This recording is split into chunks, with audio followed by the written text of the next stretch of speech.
E para esta edição do Vamos Falar de Saúde, trazemos mais um especialista para ajudar-nos a compreender alguns pontos relacionados ao nosso tema, e desta feita os benefícios do aleitamento materno e comparação entre leite materno e fórmulas infantis, quando e como iniciar a alimentação complementar. Queremos também perceber o que é alimentação complementar. Vamos desta feita cumprimentar o especialista em neonatologia e cuidados do recém-nascido prematuro, que é o Dr. Cláudio dos Santos, vindo do Hospital Pediátrico do Lubango. Muito bom dia, seja bem-vindo. Muito bom dia. Hospital Pediátrico Pioneiro Zeca. Hospital Pediátrico Pioneiro Zeca, sim. Mais uma vez, bom dia e sinta-se à vontade para falarmos de saúde. Muito obrigado, agradecido. Dr. Cláudio, começo por perguntar-lhe o que é, afinal, o leite materno, este alimento que, como sabemos, é bastante indispensável, na vida do bebê, do recém-nascido, mas antes mesmo pretendemos que nos explique exatamente o que é o leite materno. O leite materno é um alimento, como pode-se dizer de uma forma geral, mas o mais certo é que o aleitamento materno é um processo de nutrição dos recém-nascidos e latentes, que ele tem muitos benefícios para uma vida dos nossos recém-nascidos, porque só para ser um pouquinho mais preciso, que é um líquido precioso em que muitas das vezes está disponível em qualquer sítio onde nós podemos ir. Tem que ter um reservatório que é a mãe, o leite materno tem que ter um reservatório que é a mãe, principalmente uma mãe saudável, em que está disponível para fazer a alimentação do próprio recém-nascido, que durante os 9 meses o organismo vai ter essa produção e armazenamento do leite materno que estará disponível no momento em que este mesmo recém-nascido vai receber no momento do parto. Que hoje o aleitamento materno, eu sempre gosto de brincar com os meus colegas lá na maternidade, que o aleitamento materno tem que começar logo após o bebê meter a cabeça fora. Aí a mãe tem que começar com o aleitamento materno, porque é muito, mas muito importante para a vida do nosso recém-nascido. Nada mais, nada menos que o aleitamento materno é um processo de nutrição do recém-nascido e do latente. Já que é um alimento indispensável, doutor, até que idade é que a mãe deve amamentar? Ao certo, segundo a OMS, segundo a Sociedade Brasileira, a Sociedade Americana e agora a nossa Sociedade Angolana, sabe que eu faço parte como membro, nós temos uma ideologia única, que nós temos que alimentar os nossos filhos desde o primeiro dia de vida até aos 2 anos. Há momentos em que nós passamos os 2 anos, podemos chegar a 3, 4 anos, mas o recomendado pela OMS até simplesmente aos 2 anos de idade. Fora disso, quais são as causas de muitas mães não amamentarem os bebés? Numa forma mais rápida, eu trabalho com muitos pacientes, com muitas mães de várias faixas etárias, vários estados sociais, começando do estado mais alto até o mais baixo. E a maior franja nesse grupo são as mães de baixa renda. E ela nos ensina todos os santos dias que o aleitamento materno é importante. Você pode passar em qualquer faculdade, mas quando tu encontras uma mãe humilde, ela sempre vai te ensinar que o aleitamento materno é o alimento mais importante. Por quê? Porque ela não tem muito para dar no seu filho. E o alimento mais importante que tem é o leite materno, que vai dar para esse nosso recém-nascido, nosso latente, a nossa criança. Agora, quais são principalmente os benefícios que ele vai nos oferecer, os benefícios que ele vai nos oferecer? É que o leite materno, ele é indispensável no nosso dia a dia. O leite materno, ele aumenta o vínculo mãe-filho. O que é o vínculo mãe-filho? é aquele afeto em que o recém-nascido vai ter pela sua mãe e a sua mãe vai ter pelo seu filho. Principalmente, a nível da areola materna, tem alguns pontinhos negros em que aí libera-se um líquido que são as feromonas, em que faz com que o recém-nascido reconheça o leite ou saiba que esta é aqui, é a minha mãe. Então, por isso é que quando nós pegamos um recém-nascido, nós colocamos no peito da mãe, de outra pessoa que não seja mãe, muitas das vezes ele não vai aceitar no primeiro momento. Por causa disso, porque são as hormonas próprias em que esse recém-nascido vai fazer o reconhecimento, que esse reconhecimento começa desde o momento da gestação, a partir da semana número 24, que aparecem os reflexos importantes, a partir da semana 28, semana 32, até o momento do nascimento ele está preparado e sabe que aquela é a minha mãe, que é o primeiro ser em que vai o receber. E nós temos tido muitos benefícios com esse nosso acompanhamento. Que quando nós recebemos uma mãe lá no nosso hospital, uma mãe que muitas das vezes chega e diz que eu não tenho o leite suficiente. Ela chega e nos diz que eu não tenho o leite suficiente para alimentar o meu filho. E a primeira coisa que eu sempre oriento para ela é que o leite materno é o único alimento que o seu filho precisa. O seu filho não precisa de água, o seu filho não precisa de sangue, o seu filho não precisa de nada. O único alimento que o recém-nascido precisa é o leite materno. Porque o leite materno tem tudo, tem 80% de água, tem percentagens de lípido, tem percentagens de proteína, tem percentagem de glúcido, tem percentagem de oligoelementos importantes, sais minerais em que vão fazer a nutrição em cada fase desse mesmo recém-nascido. Doutor, por que após o nascimento a mãe, que certamente vai amamentar o seu bebê, dá aquela espremida do chamado colostro? Muitas dizem que deve-se jogar fora, o bebê não deve mamar, não deve se alimentar com o colostro. Não, isso é um mito em que nós não podemos aceitar em momento algum, por isso é que o nome é mito, que não podemos aceitar. O colostro é uma das partes do leite mais importante, porque o leite divide-se em 3 fases, que é o colostro, o leite de transição e o leite maduro, que o colostro vai desde o primeiro momento em que o bebê nasceu até os 5 dias de vida.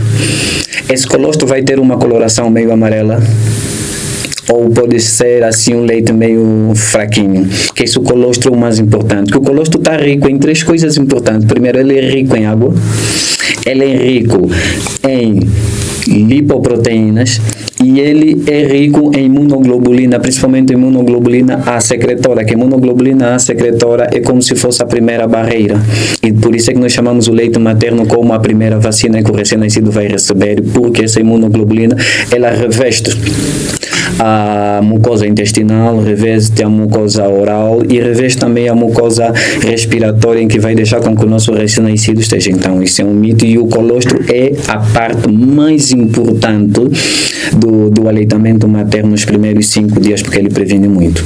Já depois aparece o leite de transição e o leite maduro, em que são leites que nós usamos propriamente para o processo de nutrição.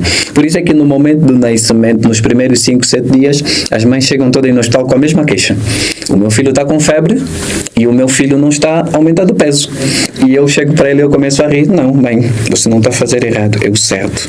É que o recém-nascido nos primeiros 7 dias não pode aumentar de peso. Aumentar de peso é problema. Que alguma coisa não estamos a fazer devidamente bem.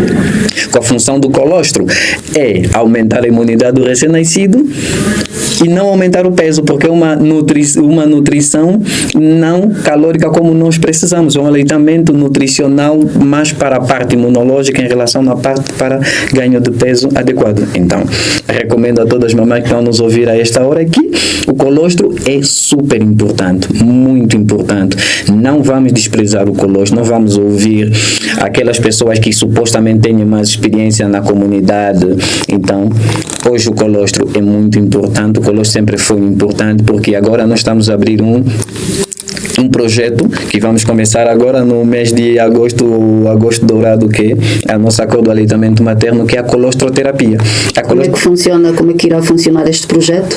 Esse projeto vai funcionar da seguinte forma: nós vamos começar pela maternidade Irene Neto, vamos começar pela maternidade do Hospital Municipal Olga Chaves, Centralidade da Quilemba, Machiqueira, hospitais municipais e provinciais que têm maternidades, em que nós vamos passar pelo processo de ensinamento e monitorização e capacitação dos profissionais sobre a colostroterapia. Quem pode fazer a colostroterapia? Todo mundo pode fazer. Como é que faz a colostroterapia? É simplesmente 1 ml do colostro, que a mãe vai ordenhar numa seringa esterilizada, um bidão esterilizado, e nós vamos colocar a nível da língua do recém-nascido e nas partes internas de ambas bochechas deste mesmo recém-nascido, em que aumenta consideravelmente a imunidade desse nosso filho.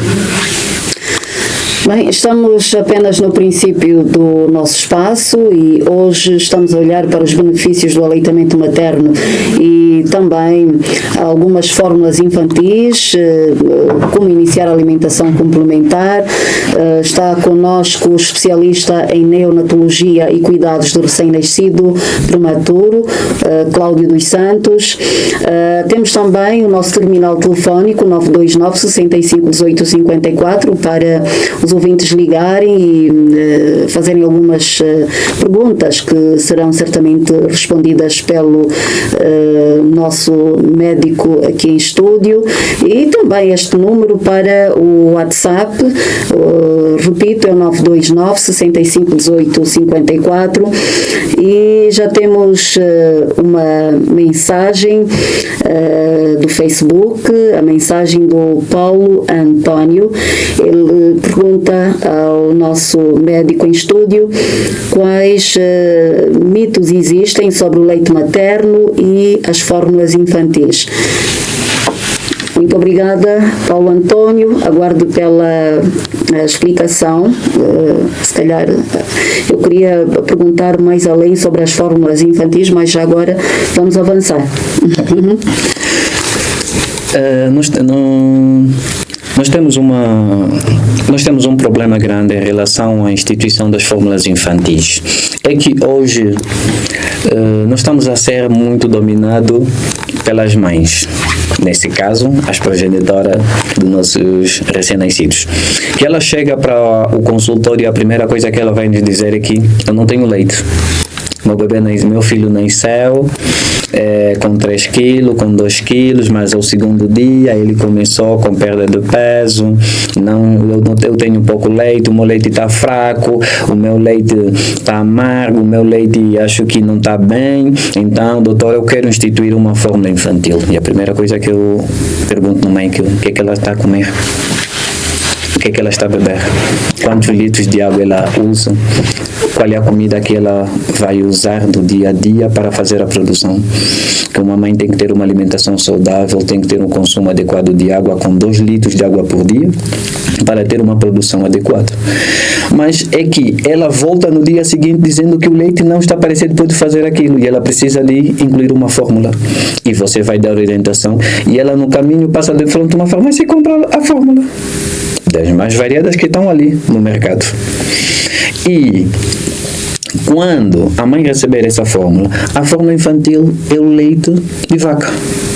E o leite de vaca tem propriedades diferentes ao leite materno. O leite materno tem 80% de água.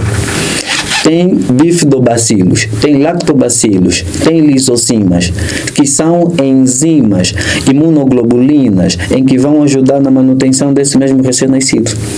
Tem lactoalbúmina, que são proteínas adequadas para o crescimento desse recém-nascido. E eu vou meter um leite materno, um leite artificial que foi pasteurizado, foi preparado, foi conservado, que é de vaca. E não é adequado para o recém-nascido. Por quê? Porque ele já perde em proporção de água. Ele tem 30, 40, o máximo são 50% de água. Mas as mães dizem, mas doutor, nós preparamos com água. Sim, tu preparas o leite a fórmula infantil com água, mas só que você esquece que você está a meter um soluto que é o leite e você vai perder a quantidade de água ali dentro. Não possui os fatores de imunidade. Não possui os fatores de imunidade. Por quê? Porque é um leite industrializado em que ele vai perder a grande quantidade dos fatores de imunidade. O que é que ele mais vai ter? Vai ter grande quantidade de proteínas. E as proteínas para o recém-nascido, nós não precisamos nessa fase adequada das proteínas, porque as proteínas, quando acontece o processo de degradação dessas proteínas por excesso, aí também acontecem outros problemas, porque o recém-nascido só tem que ter, por cada quilo que ele possui, só tem que ter uma degradação de 2, 3 a 4 gramas de proteína. E o leite, as fórmulas lácteas, elas por cada 100 ml, ele já tem 4,8 gramas.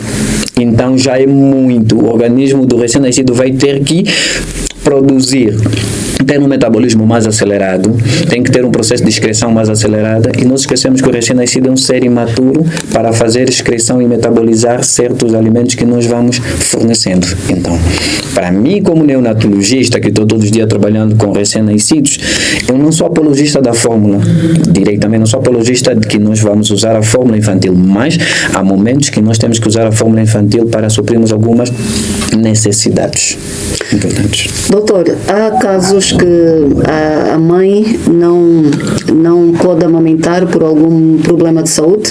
Nós temos muitos casos que muitas das vezes nós cortamos, principalmente aquelas mães em que têm câncer da mama, estado avançado de câncer da mama, nesse caso em ambas mamas, que impossibilita ela de fazer a amamentação.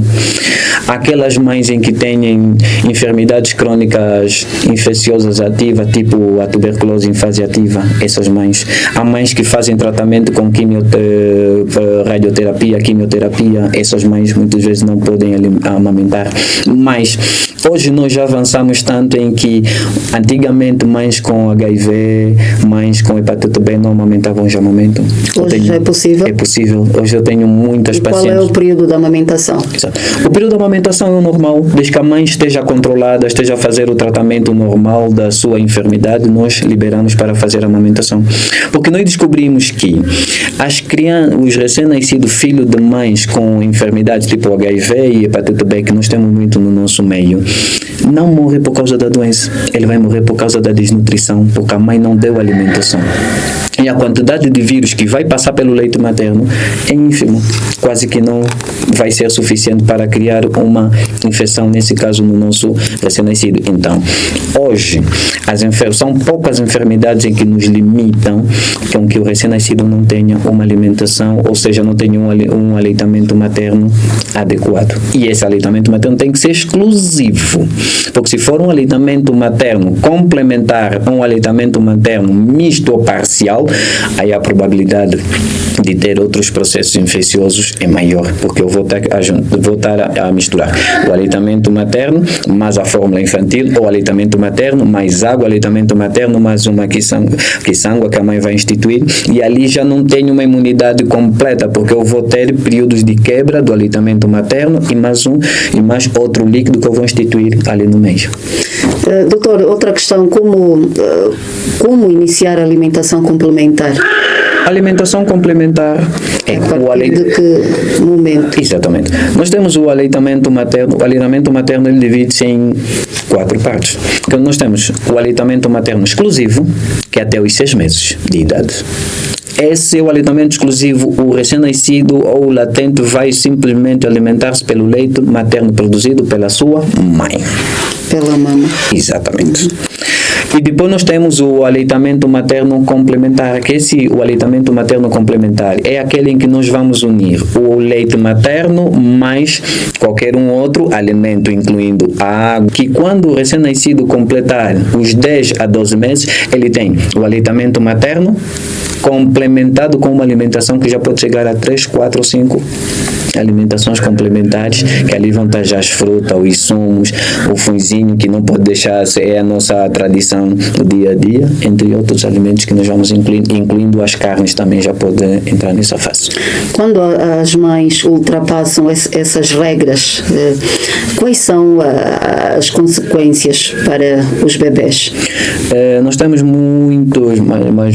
ainda muitos problemas, nesse caso culturais, e muitos mitos. Começando por dizer, de todos os recém-nascidos que eu vou recebendo no dia a dia, mais de 10 recém-nascidos vindo referenciado dos municípios ou mesmo daqui da nossa praça local, dos 10, 8 a 9 recém-nascido, a mãe sempre vai nos dizer que ela deu água, porque o recém-nascido estava a chorar muito, dei uma papinha, pensei que ele estava com fome, e isso são problemas em que nós vamos criando problemas gástricos, problemas de diminuição da imunidade desse mesmo recém-nascido, problemas respiratórios, problemas de uma forma geral sociais que vão incluindo o processo de desnutrição, porque a desnutrição hoje é um problema mais social do que médico, que a desnutrição é aquela mãe que ficou desleixada no transcurso da amamentação do seu recém-nascido e caiu no processo de desnutrição, é mais um problema social em relação a um problema médico, porque vão ser muitos outros fatores econômicos, sociais, demográficos que vão influenciar porque aquela criança cai nesse processo.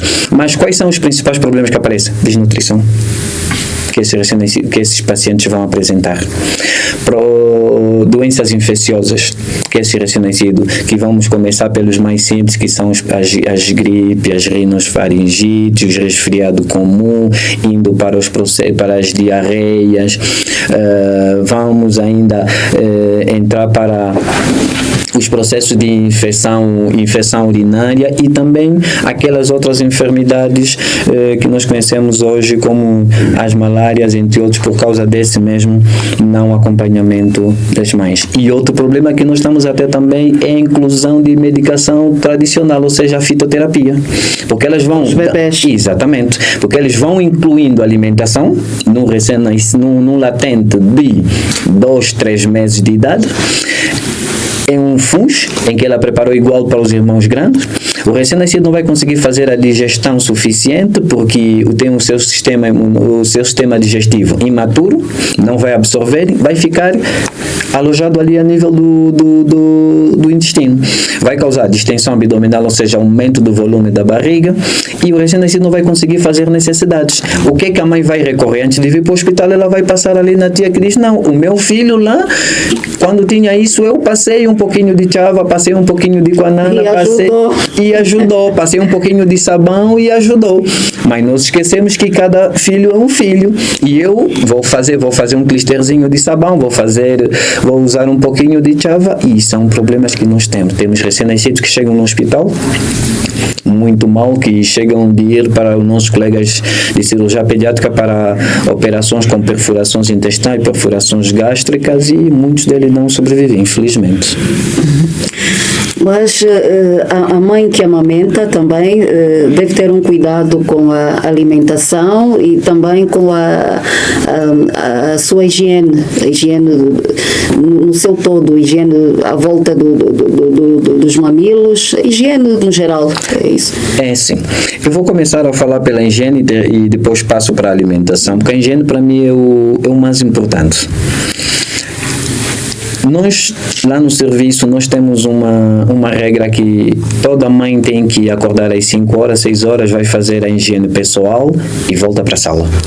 Mas antes de oferecer um mamilo ao recém-nascido ou latente, ela tem que fazer uma higiene local. As enfermeiras preparam, nós temos ali água corrente, a mãe vai fazer a higiene com uma toalha seca, ela vai secar o mamilo, vai deixar o mamilo pronto para que o recém-nascido volte a amamentar. Agora, a higiene da mãe é muito importante, super importante, porque a mãe vai estar em contacto quase em 100% do tempo com o recém-nascido. E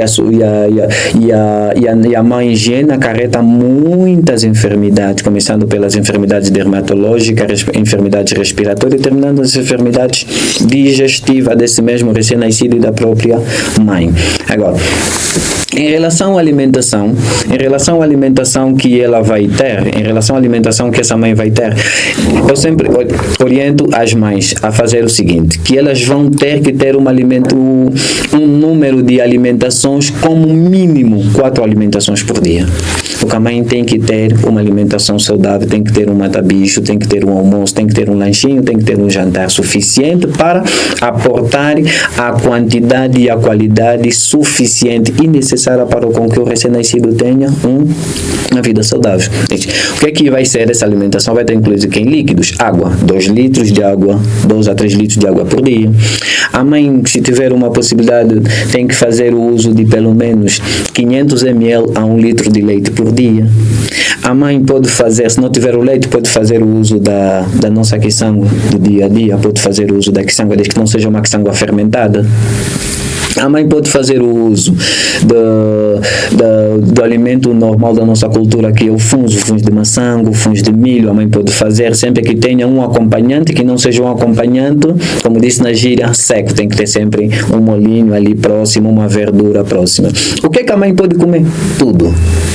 A mãe tem que comer tudo para não limitar o recém-nascido no transcurso do seu desenvolvimento normal, porque o leite materno vai fazer com que ele tenha um desenvolvimento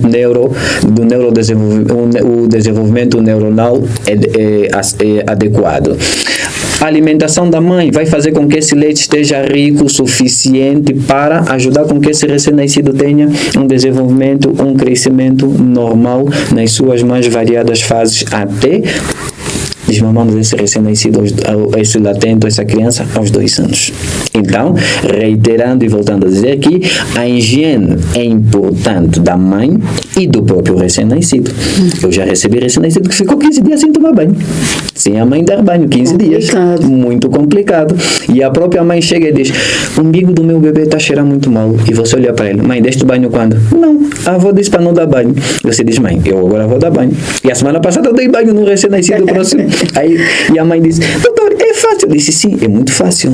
É só você ter cuidado e dar banho no filho para que não entre água no ouvido, não entre água no olho, não entre água na boca, não entre água no nariz e tudo fica muito bem. E são essas coisas, a melhor forma que eu aprendi de orientar e ensinar alguém é fazer, e ela vai aprendendo e daí em diante. Hoje elas vêm todos os dias, ninguém entra para consulta de neonatologia sem dar banho no bebê. Doutor, muitas mães após o nascimento dos bebés, dizem sempre, o meu leite é fraco, mas existe leite materno fraco? Para mim, não. Não existe leite materno fraco, não. O que é que vai acontecer? Por isso é que eu toco muito na alimentação materna, no estresse materno, nas situações socioeconômicas e habitacionais da mãe, como é que a mãe é tratada. Porque uma das principais causas das mães chegarem e dizerem que o meu leite está fraco ou eu perdi o leite, somos nós maridos. Infelizmente, somos nós maridos. Por quê? Eu, quando tenho uma esposa que está a amamentar, eu tenho que deixar ela mais calma possível. Eu não posso estressar ela. Porque o estresse, ele vai fazer com que a hipófise iniba. Vai inibir a hipófise, principalmente na adenohipófise e a neurohipófise. A adenohipófise que vai secretar a prolatina e a neurohipófise que vai secretar a oxitocina. Prolatina, ela vai fazer a produção do leite. A oxitocina vai fazer com que esse leite seja excretado. E é que a mãe vai produzir leite pela prolatina que não vai estar inibida, mas ela não vai secretar o leite suficiente pelas glândulas mamárias porque a neurohipófise está inibida porque tem o estresse do marido. Exatamente. Agora, do leite fraco, elas chegam e dizem, as mamães chegam e dizem, o meu leite está fraco. É nos primeiros momentos que ela vai ver aquele colostro bonito, que é a nossa primeira vacina, e você chega, nós chegamos e metemos a mãe sentada, e eu digo, mãe, o teu leite não está fraco, o teu leite é o melhor alimento que o teu bebê precisa. É o que mais o teu recém-nascido vai precisar nessa vida. E se você dar esse leite fraco, o bebê vai agradecer. E depois aparece a tia ou a avó que diz o leite está fraco ou tem pouco leite, a ouvir assim da mãe do bebê. Exatamente. Ela diz que o leite está fraco e tem pouco leite, aparece a mãe ou a avó ou a irmã e diz, tens que comer mandioca crua, tens que comer peixe seco. Isso funciona, doutor? Recomenda-se? Eu recomendo. Por quê? Recomendo porque a mandioca é um alimento. Mas também nós temos que saber qual é o tipo de mandioca, porque tem mandiocas ali que não são adequadas para o consumo humano. Exato. Tem muitas mandiocas ali que não são, principalmente a mandioca que tem aquele gosto meio amargo. Aquela mandioca não é adequada para a alimentação porque pode causar processo de intoxicação por cianeto. Essa não pode. Aquela mandioca mais adequada, eu sempre brinco com elas, a mandioca do Namíbia, a melhor mandioca de Angola, a mandioca do Namíbia. A mandioca docinha, muito adequada e tem muita grande quantidade de amido, tem muita fibra e ela ajuda na produção. Por quê?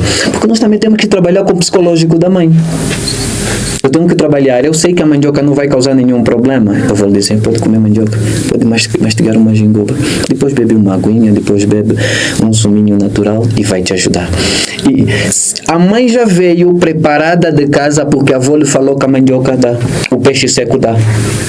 E eu vou unir o útil ao agradável e eu vou aproveitar essa deixa da avó. O que é que eu vou fazer? Sim, você vai comer a mandioca depois de você almoçar. E ela primeiro almoça e depois come a mandioca. E nós temos bons resultados com isso. A mandioca, eu aconselho. A gingoba crua, eu aconselho. A gingoba torrada, eu aconselho. Até no Ambo, elas usam muito o acipe. O inhame, acho que é o inhame. Sim. E também usam muito a cana de açúcar. E ela sai, não tem leite. Sai, fica 2 horas lá fora a mascar cana e quando ela voltar já tem grande quantidade de leite. E imagine se eu dissesse que ela não pode usar e ela vai ficar retraída, vai ficar mais estressada e o leite que era para aparecer já não vai aparecer de forma adequada. Então, eu recomendo, mamães podem comer o peixe seco ali bem pronto, desde que não tenha muito sal para não fazer mal ao nosso recém-nascido, ao nosso latente. E a própria mãe. E a própria mãe, exatamente, porque muito sal vai dar problemas ali de hipertensão, entre outras situações, e temos que controlar a nossa saúde, mas para termos muito mais bebês na rua, por favor. Saudáveis. Exatamente. Doutor, recebemos outras mensagens da nossa página do Facebook. O Anzanza Paladar questiona o que pode substituir o leite materno caso a criança negue. Primeiro, nenhum recém-nascido vai negar o leite da sua própria mãe. Nenhum. Nós temos que procurar o porquê que ele está a negar.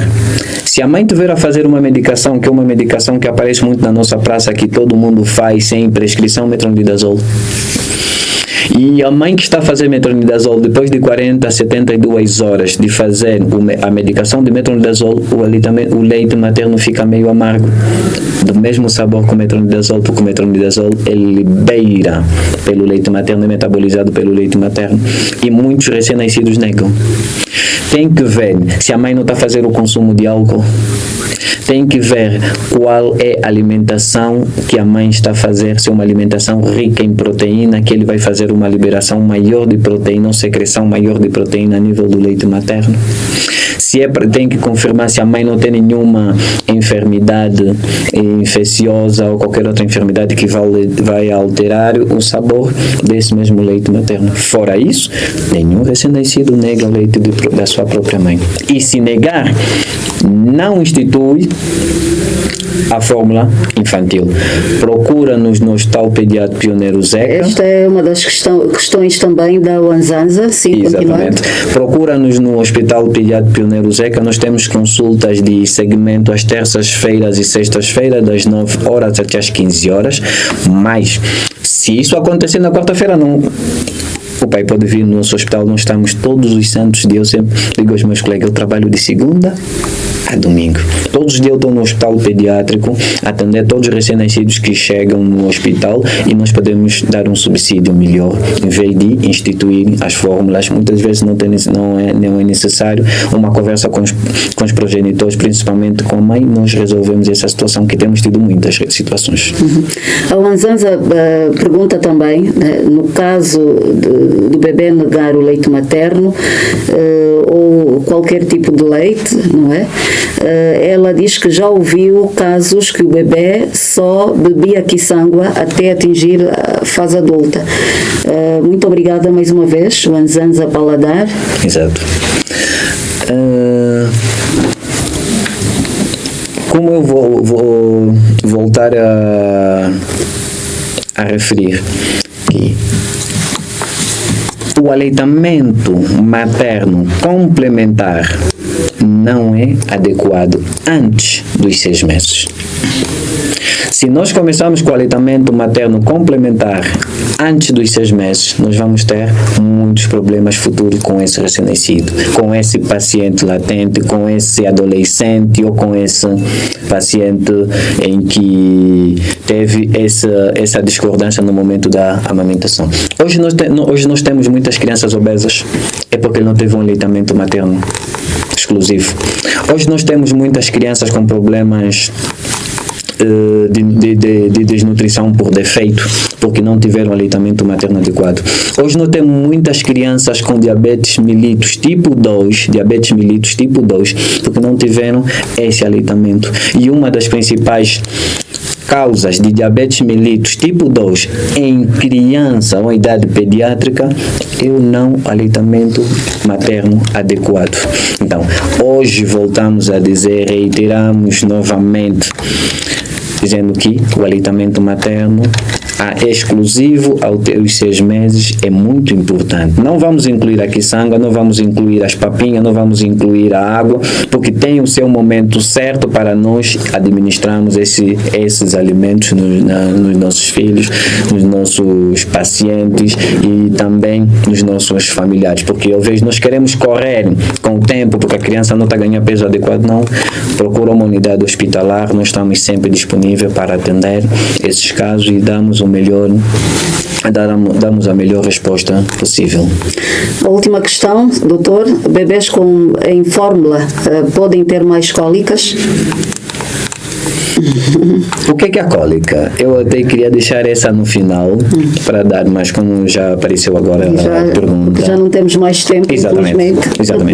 O que é a cólica? A cólica é o organismo habituar a vida extrauterina, porque no momento que o feto está no ventre materno, ele simplesmente recebe a alimentação super refinada pela placenta.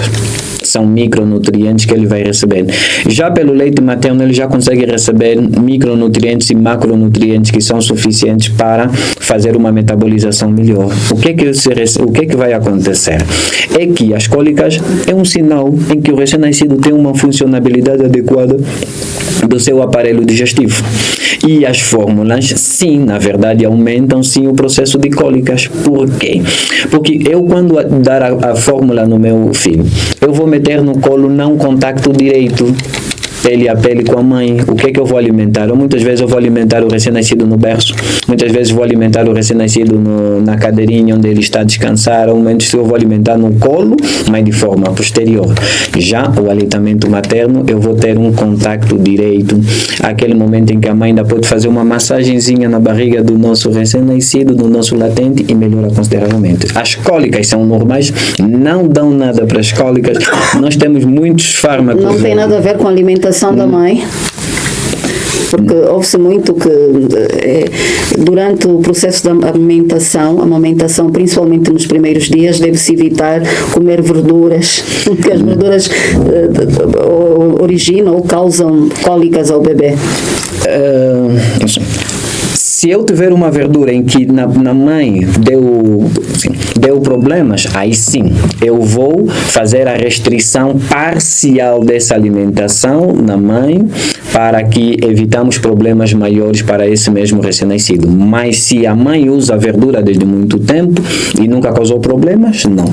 E as dores de cólica são diferentes de outro tipo de dores abdominais. O choro de cólica, que nós chamamos um choro de compressão, o recém-nascido vai ter os membros inferiores fletidos a nível do abdômen e vai ser um choro não propriamente de dor, mas um choro de socorro. E nós temos o choro de dor, que são choros mais estridentes, em que nós conseguimos diferenciar. Por isso é que volto a recomendar que chegam até o hospital pediátrico quando tiverem situações em que supostamente são cólicas ou não, cheguem ao hospital pediátrico, nós vamos dar o melhor tratamento possível.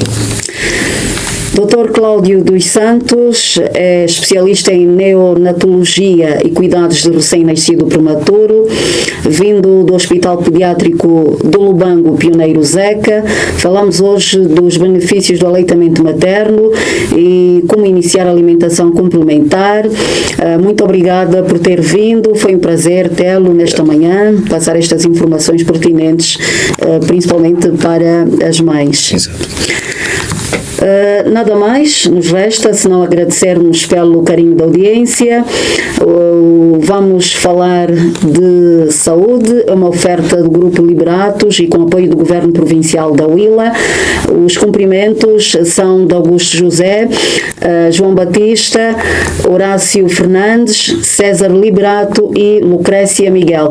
Vamos fechar com Per Gessle, conhecido como Rei do Pop na Suécia, é um dos membros da icônica dupla sueca Roxette.